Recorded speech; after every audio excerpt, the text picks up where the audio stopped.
Hello, everyone. Welcome to Sunday Funday. My name is Priti, and I am going to teach you how to make curry and naan. So let's get going.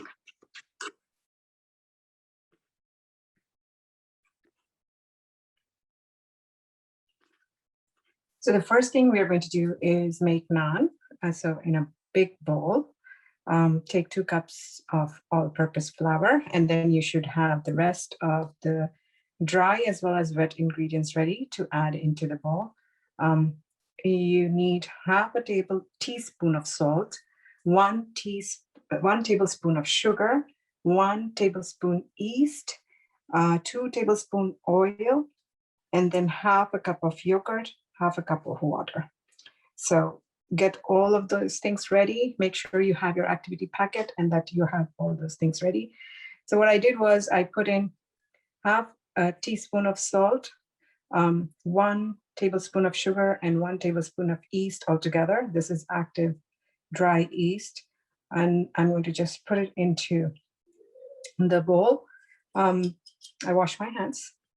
So I'm going to knead the dough with my hands. And so I'm going to put in a little bit of oil.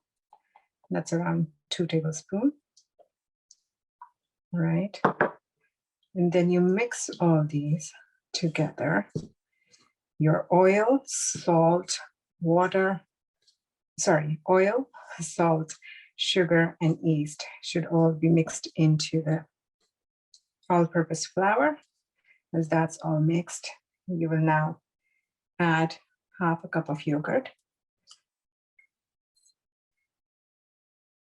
and mix that in. If you don't have yogurt, it's okay. It's not a deal breaker. All the recipes that I'm going to share today are very forgiving. So if you don't have something, or you put a little bit of something, a little less of something, it's totally okay. Except for salt, of course, right? You don't want excess salt in your food. So that you need to control. But other than that, you should be okay. All right, so my yogurt is mixed in. I'm going to get half a cup of water.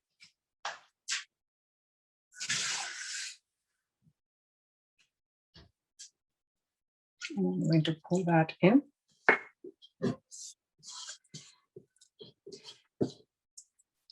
And start kneading the dough again. If you feel like your dough is very wet and it's sticking to your hands, even after you try to knead it, at least for 2 to 3 minutes, you may want to add just a little bit of all-purpose flour to make the dough a little bit drier. Okay, so basically in the end, you want the dough to not stick to your hands, but still be on the softer side. It should not be a very hard dough. Okay, and I'm going to show you how that looks like. And after you've done this, after you've made the dough, you're going to let it rest for at least 2 hours. The more you let it rest, the crispier or tastier your naan is going to be. And I remember I shared with you all on Sunday Funday as well, that this dough can be used for many things. I have made pita bread with it. I use it for my pizza base as well. So it's a very versatile dough recipe. Okay, so here you see my dough is becoming a little bit, it's coming together. And if you want to use a standing mixer,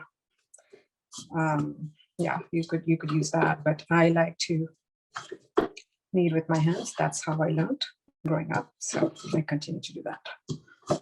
And the dough is ready almost. There is some flour mixing, sticking to my hands. I get it out, put it all together, and then your dough, when you put a finger in, none of the dough should stick to your finger, but it should bounce back. The dough should bounce back, okay? A little bit. So my dough is ready. What I'm going to do is, since it's really warm outside, I'm going to cover it. So the next important step is you have to cover the bowl that has your dough and keep it in a warm space. Okay, so it could be outside if it's in the afternoon, or you could preheat your oven and shut it off after it's heated up, and then put your mixing bowl into the oven. Just make sure that your bowl can withstand the temperature or the heat of the oven, okay? So while this dough is resting and rising, now we'll get all our ingredients together for the curry, okay? All right, so now we're back with the curry preparation. What you're going to do is heat up your pan. It should be a little slightly deep pan, not a flat pan like this, okay? So I have kept the heat at initially at medium, and now my pan is kind of warm. I put my hand kind of at a distance from the pan and I can feel the heat, so I know that it's ready. Another way to test whether your pan and your oil is ready for cooking is you put in around like 3 tablespoons of oil. I don't measure anymore. I just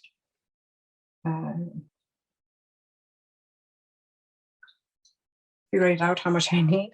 So the oil is in here. I'll wait for just a few seconds. And then what I'll do is I'll use cumin seeds. So I know in the activity packet, it says cumin. It didn't occur to me that it can cause a confusion for people, and because there is cumin powder as well. So no, we are talking about cumin seeds. All right. So I feel like my oil is ready for cooking. I'm going to put a couple of seeds of cumin into the oil, and you'll see that it'll start spluttering a little bit. And that means the oil is ready. I'll decrease the heat a little bit to medium-low. You don't want your tomato and onion to burn. So I'm going to put in my cumin. So I think I said 1 teaspoon of cumin seeds. I said coriander seeds as optional, but if you have coriander seeds, put those in. It would be the double the amount of cumin seeds. And generally because cumin is much more stronger in taste than coriander, okay? So I put those in. Chili is optional as well, but we love chili. So I'm going to add in a little bit of chili and some homegrown dry chili as well, okay? Done that.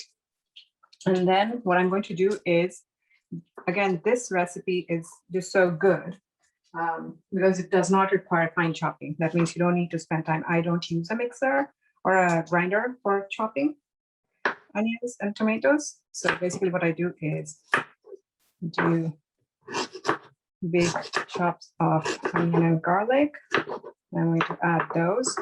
I don't peel the skin of ginger as long as it's, sorry, I said onion and garlic, it's ginger and garlic.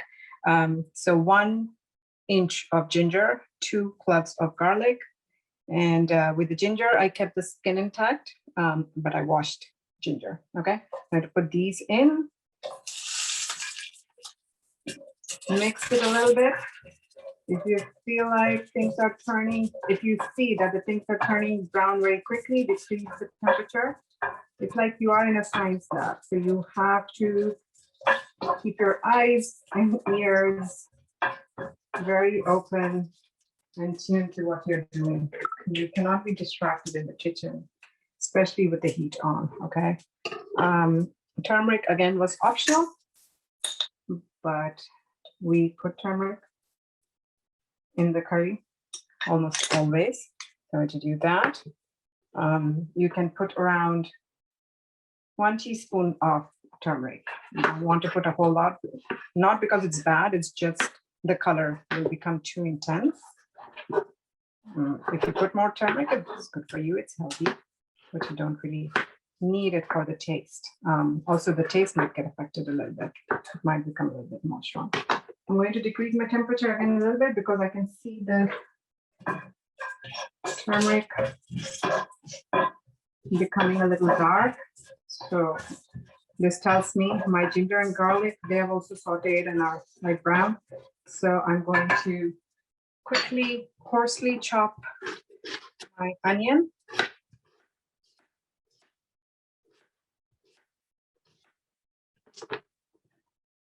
And add that to the pan. We'll saute onion for around 7 to 10 minutes, okay? And once it has sauteed, a little bit is brown, not a whole lot, just a little bit, slightly brown, is when you'll add the tomato. So this is not the time yet to add tomatoes, okay? If you feel like your base of the pan is looking very dry and things have started sticking to the base of the pan, you can add a little bit of oil. I'm going to do that. Maybe around like a tablespoon, okay? And then saute it a little bit. What you can do now is actually, if you want to take a break or if you feel like you don't want to stand here for 7 minutes, decrease your temperature to medium low, which mine is. Maybe cover the pan and then put a timer on for 3 minutes. And then you can 3 to 4 minutes and you can come back to add the tomato. All right, so my onion is sauteed. It's light brown in color. So what I'm going to do now is add roughly chopped tomatoes in. And mix everything.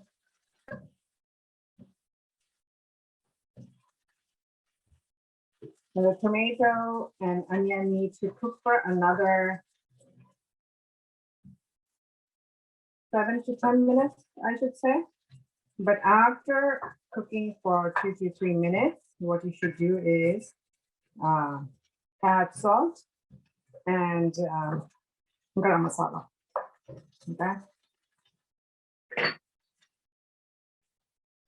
I'm going to add a little bit of salt. Now, salt is according to taste. For this much of onion and tomato, I'm going to put almost like half a teaspoon of salt. You can always adjust that later, right? So half a teaspoon of salt, around a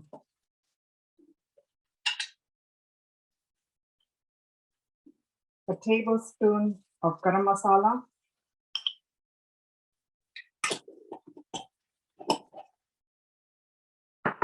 And then mix again, stir. Your heat should be constantly at medium low, but if you feel like your pan is not heating up, it's okay to increase the heat. So play around with the heat. Should not go to medium high because that will immediately burn everything. So it should be, your temperature should be between medium and medium low. So I'm going to let this cook for maybe a couple more minutes. And now it's time. If you have soaked cashews, this would be the time to add it. The reason why we add cashew is to make the curry or the sauce creamier, okay? But if you don't have cashews, that's totally fine.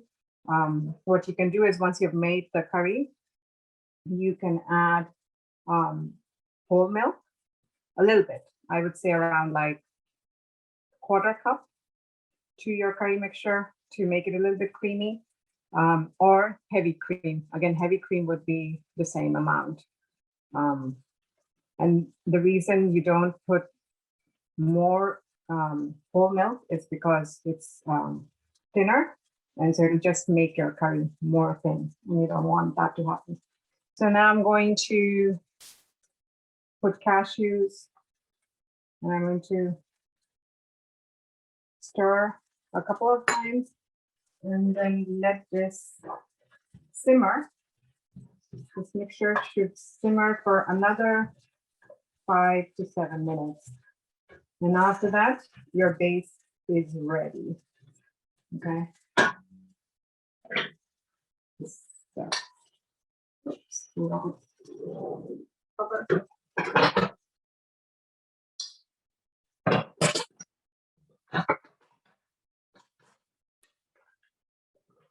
Yeah.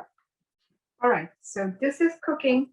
And while this is cooking for another 5 to 7 minutes, what I'm going to show you is how to make naan from the dough that you already prepared. Okay. All right. So I have here another batch of dough that I made in the morning, and it has risen. And how do you know it has risen? One, it has increased in volume. It's almost doubled.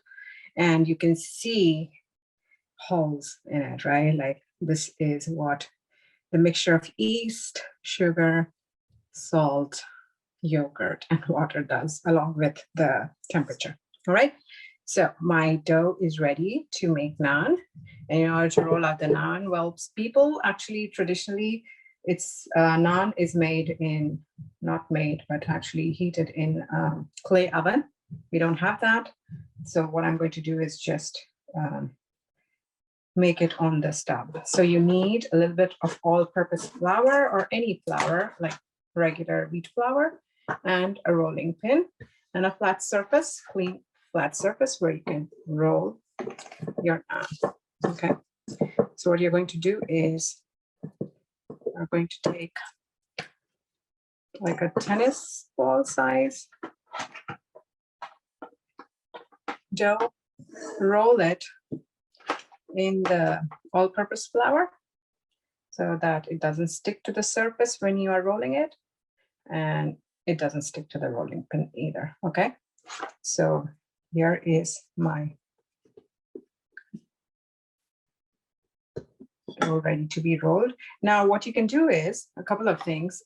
You can put some kind of garnishing to flavor the naan. So for example, you can grate garlic very finely, either chop it or grate it, and put it in a little bit of olive oil. And then once your naan is rolled and ready to be put on the pan, the flat bottom pan, you just put it, after you put the naan on the pan, you can add the oil and garlic mixture. Okay. I sometimes like to put nigella seeds on top just to give it a little bit more flavor. Okay, and naan should not be rolled very thin. Okay, it's like the pizza base, like a thin crust pizza base. Okay, and again, this can also be baked in the oven at 500 degrees Fahrenheit if you're making pizza. Okay. So I'm going to put this, I'm going to wash my hand.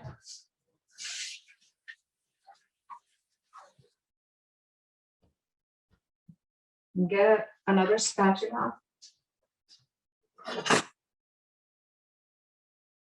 And use that for. So for the naan, what you'll do is, again, this heat is going to be somewhere between medium and medium low, okay? Not medium low, it needs a little bit of higher temperature. And you'll see that the top surface has started kind of like bubbling up or rising up. And maybe you'll need adult help to flip the naan. So I'm going to flip it here. It's not very well done on this side. I can still see raw dough. So I'm going to let the other side cook a little bit. Okay. Again, cooking is not about rushing. You have to be really focused. So you need to make time if you are, especially if you're cooking something new, you really need to give all your attention. Okay. And as you can see, I think my curry is ready now, the curry base actually. So I'm going to switch off the gas.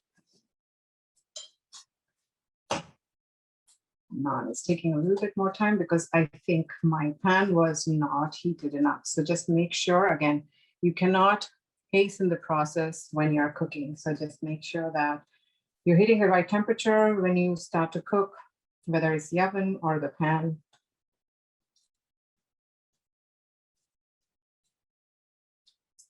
It's coming along. And I don't like dry naan, so what I'll do is I'll rub a little bit of butter on top before serving it, okay? And how do you know your naan is done? When you see a little bit of, I don't know if you can see that, a little bit of brownish, the color starts changing, okay? And that tells you that it is done.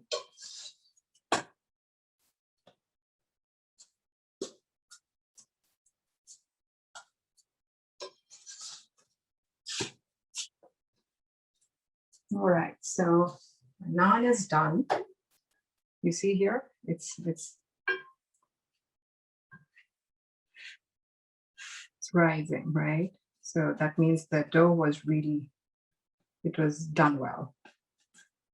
And the temperature of the pan was right. Now, what do you do with the mixture, the curry base? This is all like big chunks, right? So what I do is I use mix, and so I use something like this jar, okay? And once the curry base is cooled down and is at room temperature is when I'll transfer it into this jar and I'll puree it. Just make sure you're not filling the jar to the brim or else everything will just flutter out. So put it in small batches, mix it, and then you can use that as the base for anything. So you can saute your potatoes, you can saute your chicken or your chickpea, and then once those are cooked, you can add it to your curry and make a good meal out of naan and your curry. All right, so I hope you enjoyed this session and you will try out more meals with your family. Thank you.